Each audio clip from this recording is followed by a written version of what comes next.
how to use first principles to become the best version of yourself. Now, no, this is not a shiny video. This is not the top 10 tips for self-improvement. This is not like the best books to read or whatever. This is not a shiny video at all.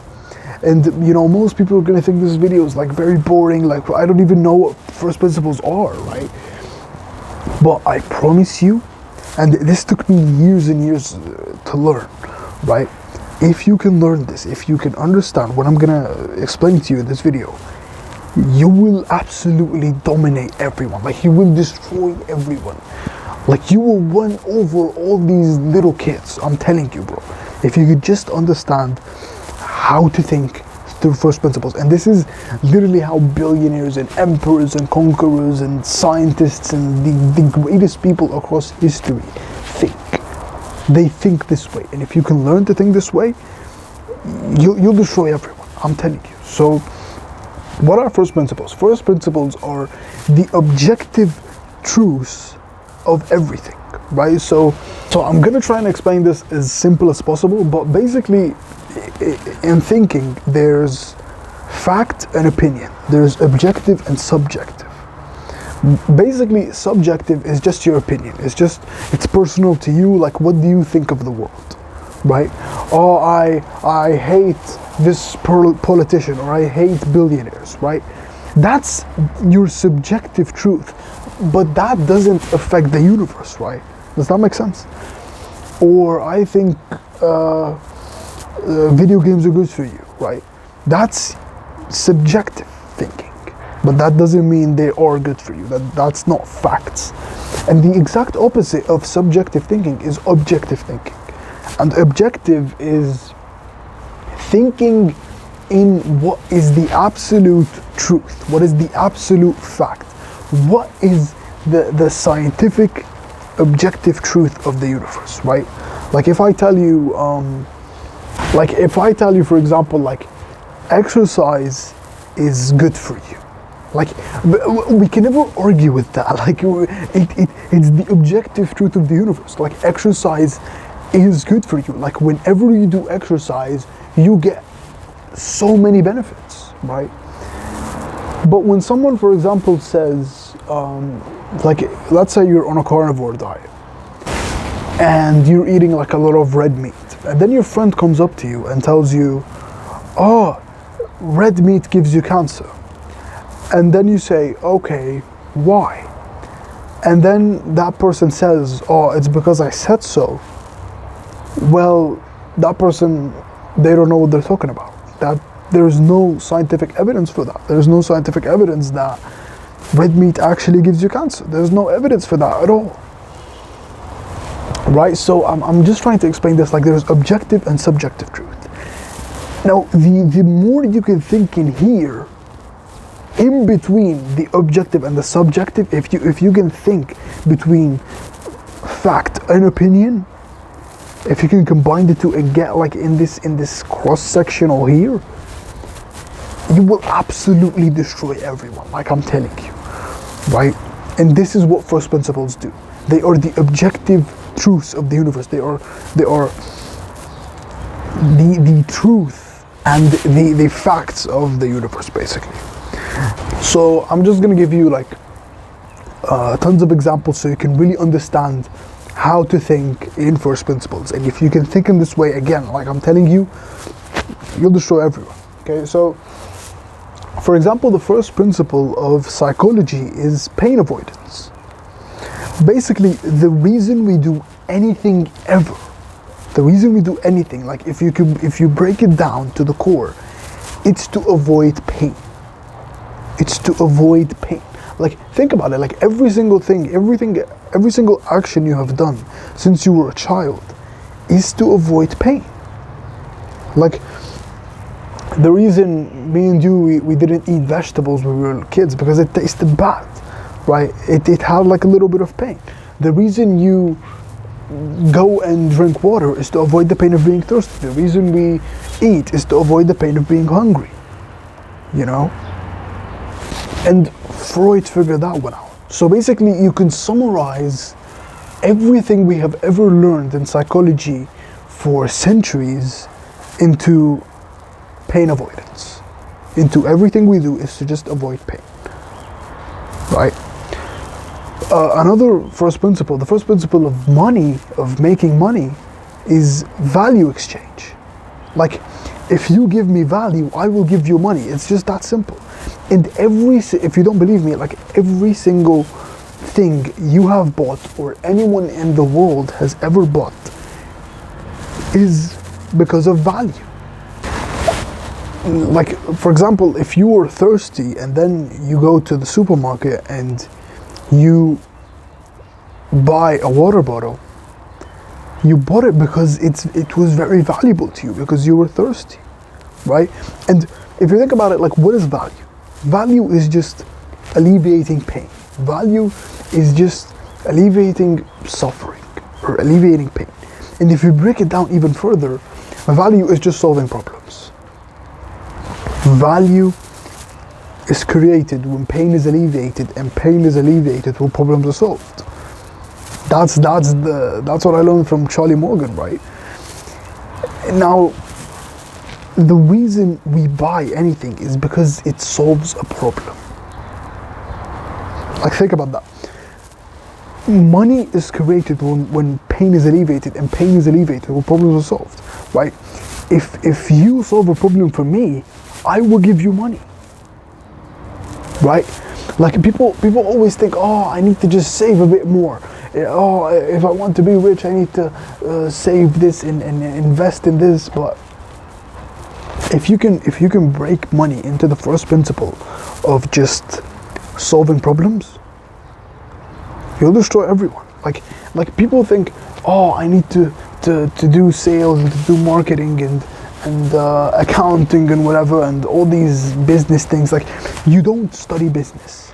Like, you don't. You study every discipline and you connect it to business. Does that make sense? So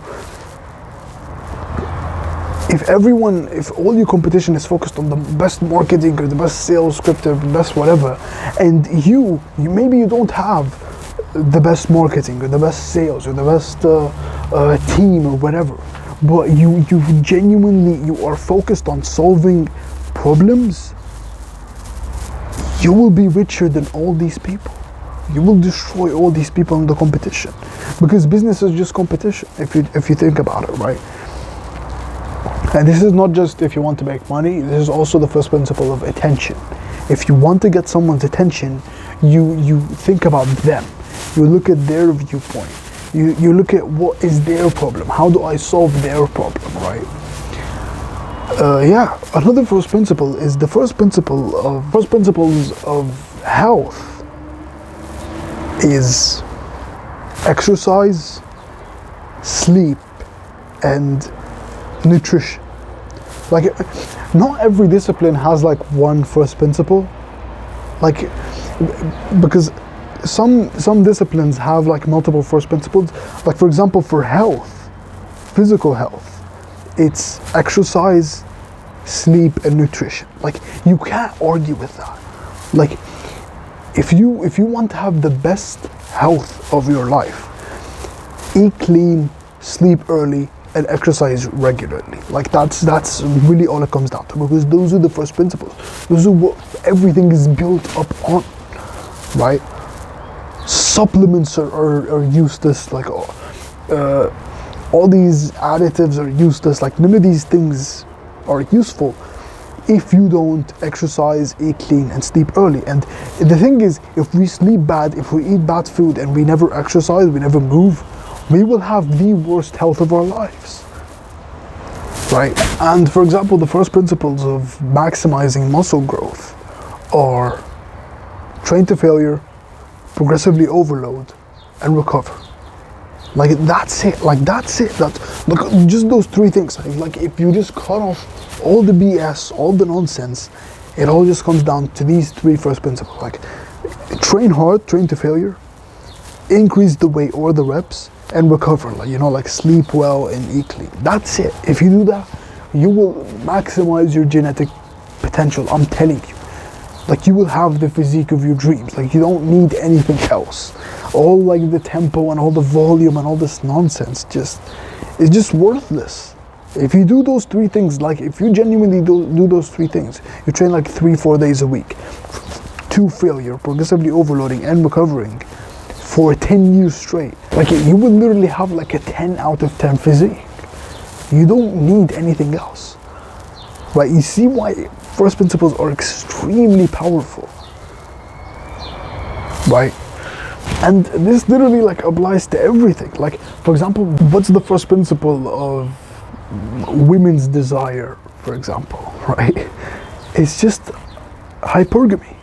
If you really think about it, like, all it comes down to is just women want the best man, the highest value man, the man with the most money, the best looks, the most status, the best genes, the most resources, right? And it makes complete sense, because the best man is like the best man in the social hierarchy, right? That's what hypergamy is the best man for that woman and her children, right? That's all it comes down to. And that's why we have this dating crisis, because 80% of men are unattractive. Like, it's just natural selection. If you just think about it, it's just biology. The first principle of women's desire is hypergamy. They always want the best man. They always want the man who is higher and higher and higher in the social hierarchy, right? And the thing is, most men are just down here. Most men are so low in the social hierarchy, and that's why most men are just single. Most men will die with no children. Like, if you think about it, and we know this from DNA studies, 80% of women successfully reproduced across history, but only 40% of men successfully reproduced. Only 40%, like 60% of men across history didn't even reproduce, didn't even have children. 60% of men, but the 40%, the top 40%, they had the 80% of women, right? It's not, the game is rigged, right? And what does that mean? That means you have to improve yourself. You have to become the best version of yourself. And you can't argue with this, because this is just Darwinism. This is biology. This is evolution. You can't argue with this. Like, women will always want the best man. They have always wanted that.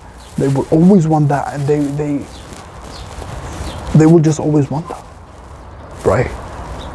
It explains everything. It explains the dating crisis. It explains why so many young men are single and they can't find love. It's because they are so low status.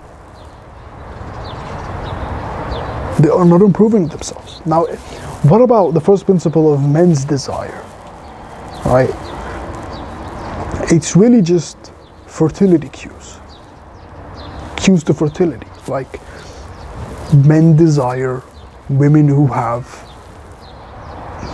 the best cues to fertility, like the most beautiful women. It's just that simple. Because the more beautiful a woman is, like physically, the more fertile she is. That just means like she can give you healthy children, right? And I can go on and on and on. Like for example, what's the first principle of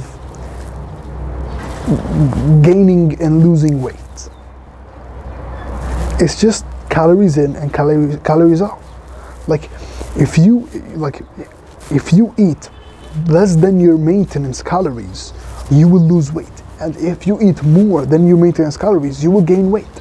And the thing is, like, first principles, you can't argue with this. Like this is just thermodynamics.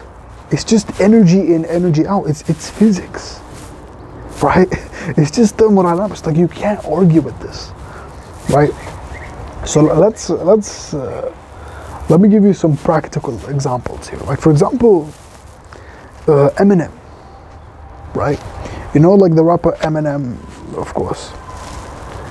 Now, what Eminem did and why he became one of, if not the greatest rapper of all time, is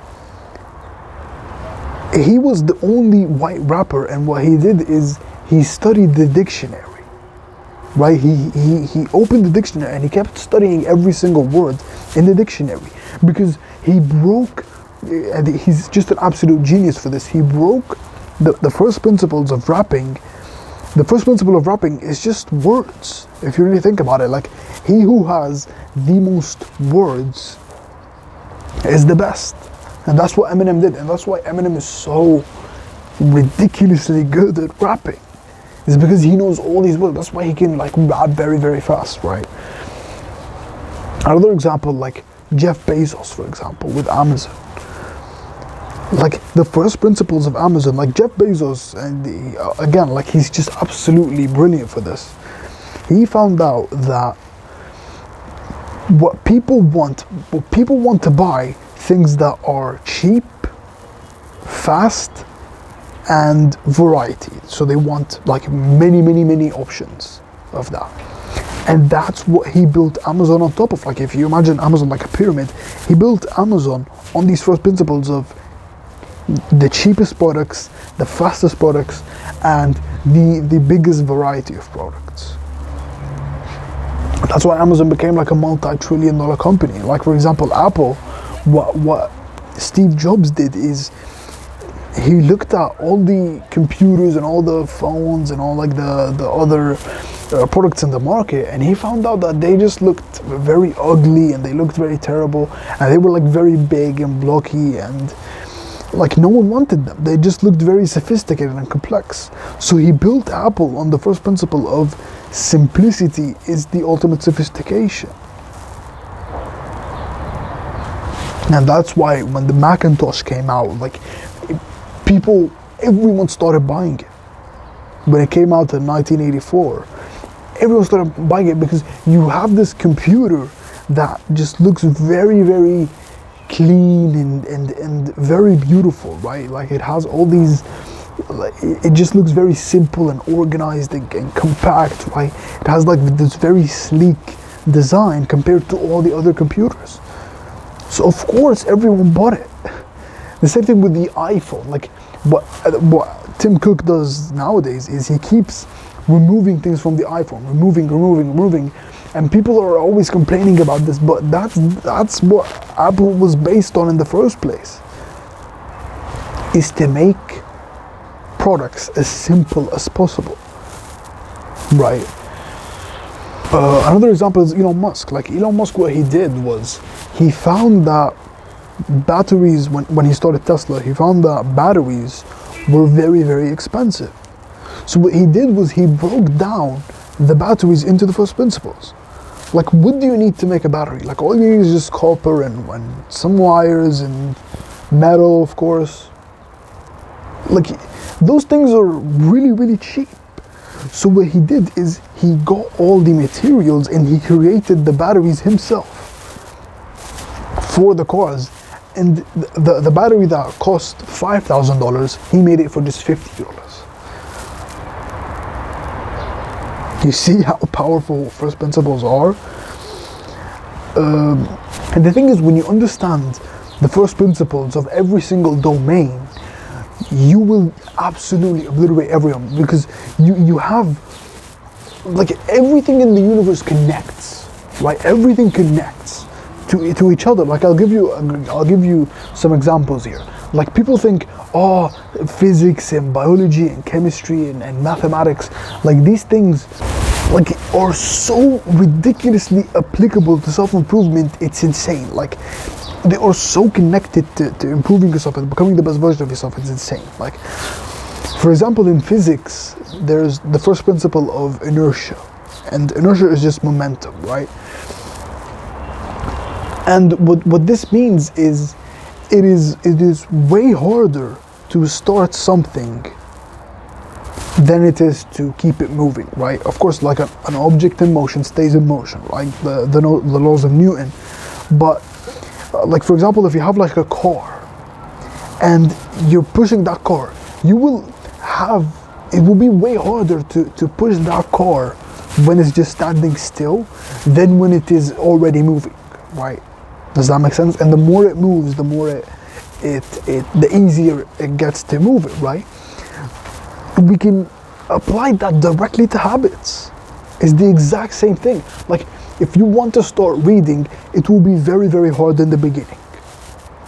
just in the start, because it's like pushing a car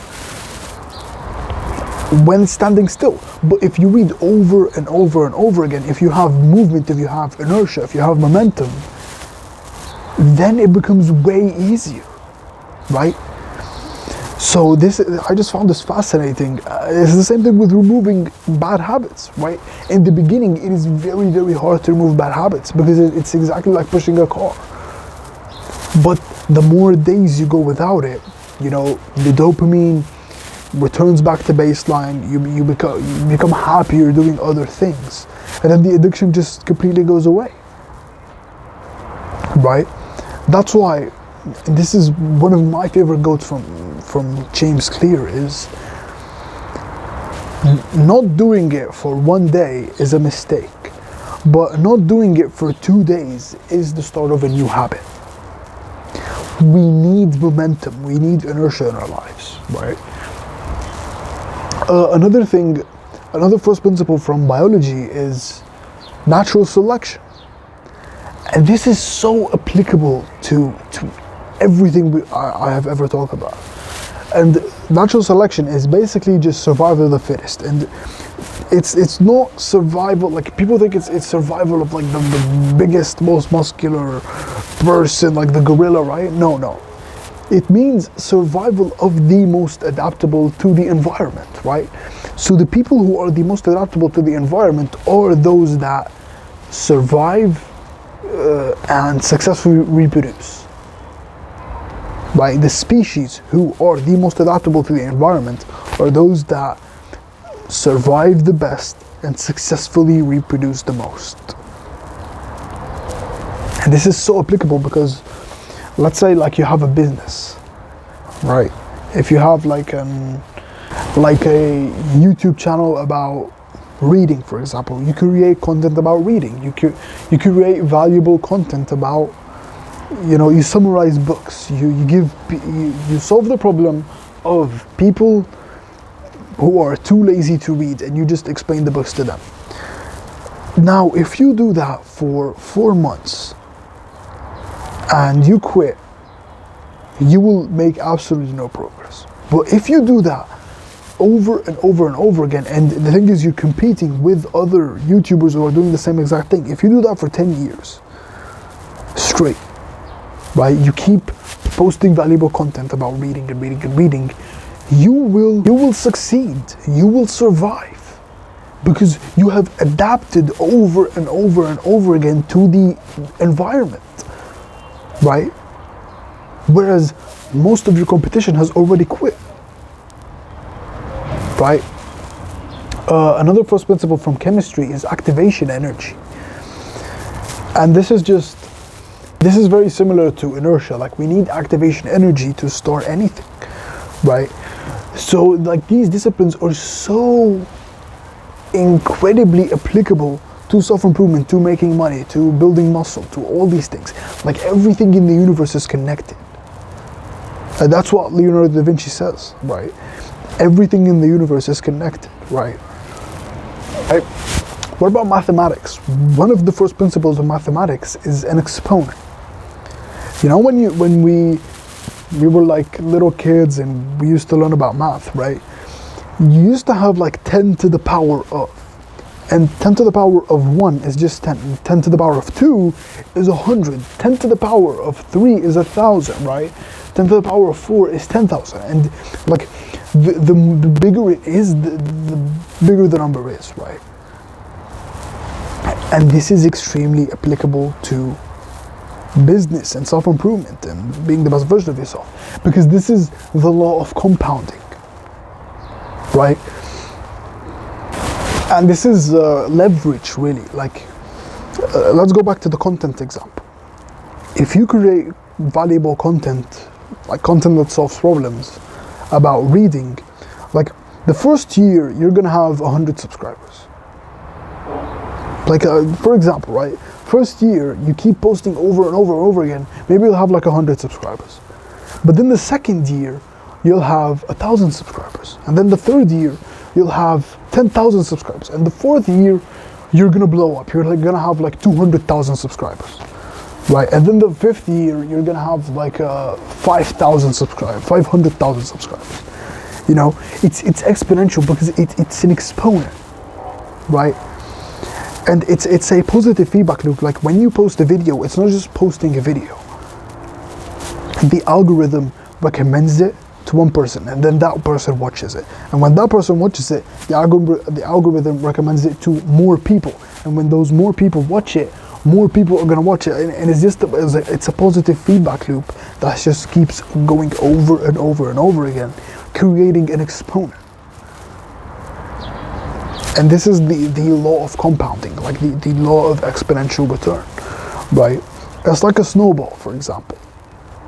Like when you have like when you have like those very tiny snowballs and you just throw it down the hill, it's very small in the beginning, but then it keeps getting bigger and bigger and bigger and bigger and bigger until the snowball just becomes so big, it just takes over the whole mountain, right? So like, this is absolutely fascinating to me. Like, first principles thinking is just absolutely fascinating. Again, like if you can think this way in the time of like most young men are thinking of like brain rot and all this garbage, honestly, you will just run over all these little children, man. You just destroy them all if you can think in first principles. Because this is how billionaires think, this is how scientists think, this is how philosophers and emperors and conquerors and the greatest people in history think. Now, what is the first principle of the entire universe? Have you ever thought about that? Like, yeah, we talked about first principles of all these things, but what is the first principle of the entire universe? It's, from everything I learned, it's the law of cause and effect. It's for every action there's an equal and opposite reaction. Causal law. Causal law is just the law of cause and effect. For every cause there's an effect. Everything in the world, cause and effect, cause and effect, cause and effect, right? And like for example, the cause is, or the effect is you being very, very smart and intelligent, and maybe the cause is you read 100 books. And for example, if the effect is, you maximizing muscle and strength, you having like a 10 out of 10 aesthetic physique, well, the cause is going to be you progressively overloaded, trained to failure, ate clean, slept early for 5 to 10 years straight. If the effect is you have a very successful business, you're a millionaire, right? Well, the cause is going to be you solve the problem for 1 million people, or you solved problems for people, for a lot of people. Like that's just going to be the cause, right? This is the law of the entire universe. It's the law of cause and effect, and I can break this down very, very deeply, but I'm gonna try to make this as simple as possible. Basically, you have a thesis and an antithesis, and that becomes the synthesis, right? So you have, like, I'm gonna give you a great example. Like, if the thesis is you being thirsty, and the antithesis is you drinking water, the synthesis is gonna be you no longer being thirsty again, right? And this is basically how everything works. It's just like your life is just the result of millions and millions and millions of these theses, antithesis, and synthesis reactions, basically. Like, there are millions of cause and effect relationships, right? If the thesis is you being skinny, and the antithesis is you going to the gym, eating clean, sleeping early, and then the synthesis is going to become, you being muscular and having like a great physique, right? But the thing is, between the thesis and the antithesis and the synthesis is time, right? The thing between these the synthesis and the thesis is equals the antithesis is time, right? We need time in order for the cause and effect relationship to manifest in the universe, right? And this is called Hegel's dialectic. It's basically the philosophy that explains how everything works, really. It was invented by a person, his name is Hegel or Hegel, I don't know what his name is really. But it explains literally how the entire universe works. Thesis plus antithesis equals synthesis. And if you think about it, the thesis and the antithesis are the cause, and the synthesis is the effect, right? So if you think like that, then that means that anything is possible. Anything in the world is possible. Anything you want to do in this universe is possible. Anything that is within the laws of physics is possible. And what that means is within the laws of Newton, right? The three laws of physics, which are, for every action there's an equal and opposite reaction. An object in motion stays in motion, unless a force acts opposite to it, right? Anything that is within the laws of physics, that is within the law of cause and effect, is possible. And this is just science. And the thing is, being a millionaire is within the laws of physics. Being a billionaire is within the laws of physics. Being a trillionaire is within the laws of physics. Being one of the smartest people in history is within the laws of physics. Being jacked and having an aesthetic 10 out of 10 physique is within the laws of physics. If all those things are just effects, then all you need to do is just figure out what is the cause and apply it. That's it. That's it. If getting like your dream future wife is just an effect, so you think, what is the cause? The cause is you being a high value man. The cause is you being the best husband you can be. Reading books, meditating, journaling, working out, exercising, doing yoga, working on your business, right? Being the best man to have the best woman, right? I just think like one of the most fascinating domains is physics. Because physics, they just explain how everything works. And if you can understand physics, like if you can understand the first principles of physics, like inertia and the laws of Newton and velocity, I'm actually going to talk about velocity, because this is just so extremely applicable, right? Like people think velocity is speed, but they're actually very different. Speed is movement. Speed is movement, but velocity is movement in a direction. That's what velocity is. So if you are running in place, you have speed, but you don't have any velocity. But if you take a step forward, you have velocity, right? Because that's movement in a direction. So, and this is extremely applicable because people think all you need is speed. People think all you need is just work hard. You just need movement. If you just move, you'll be rich. Or if you just move, if you just have movement, then you're gonna have results. But it doesn't work like that. You need movement in the right direction. So it's not about working hard. It's not about movement. It's movement in a direction, and that's velocity. It's about working on the right thing. It's not the slow lane. It's working in the fast lane. Like if you work for 30 to 40 years in a job, you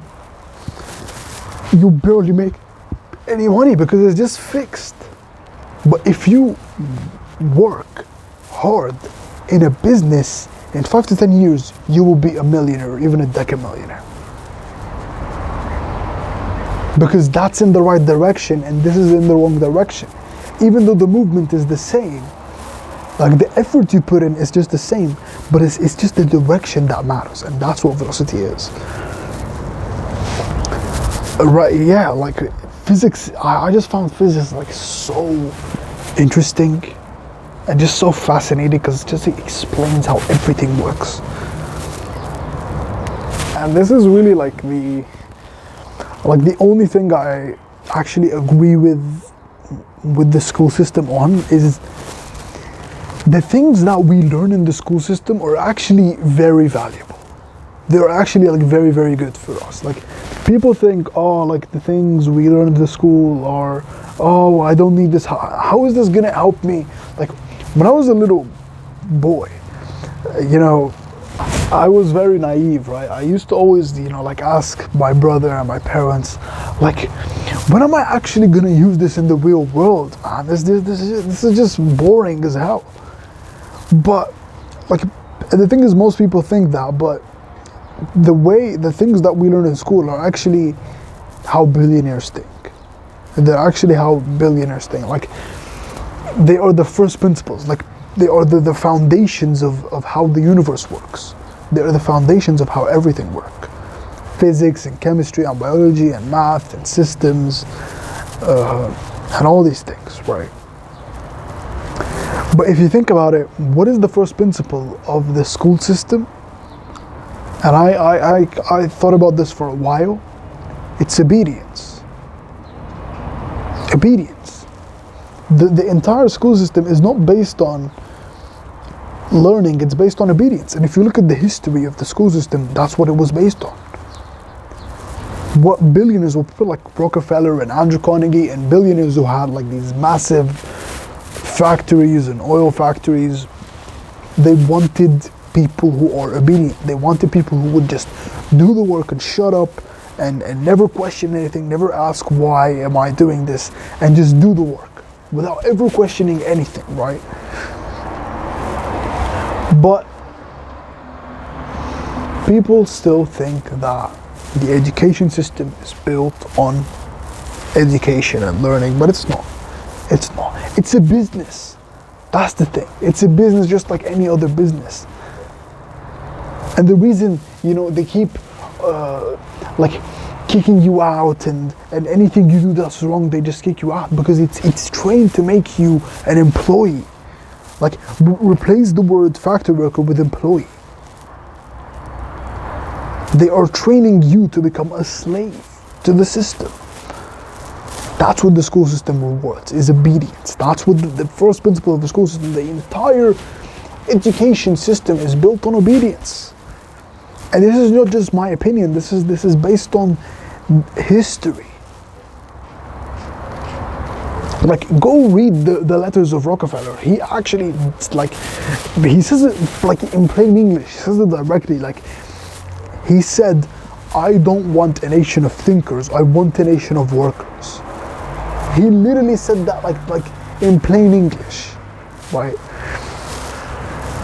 So yeah, I know this is one of like the deepest videos I've made, but yeah, I tried to make it as simple as possible, but this is, if you can think this way, you'll be one of the greatest people in the world, I'm telling you. Like, if you can really think this way, you'll absolutely obliterate everyone. Like, no one will be able to compete with you, bro. Alright? So yeah, this is what I think, this is what I learned. As always, we're in this together, and we will make it.